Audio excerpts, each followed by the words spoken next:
programang ito ay rated SPG. Striktong patnubay at gabay ng magulang ang kailangan. Maaaring may masiselang tema, lengguwahe, karahasan, sexual, horror o droga na hindi angkop sa mga bata.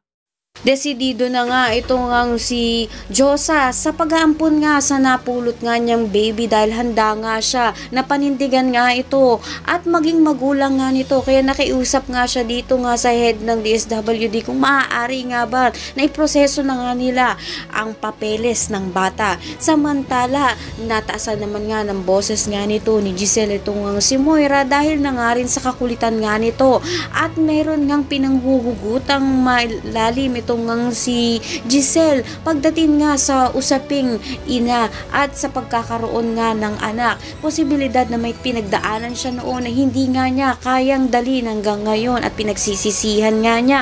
Naitanong nga nito ni Moira dito nga kay Annalyn kung may nalalaman nga ba ito. Subalit ayon nga kay Annalyn kung may nalaman nga siya, ito nga raw ang kinakailangan niyang katakutan na sabihin dito nga kay Moira.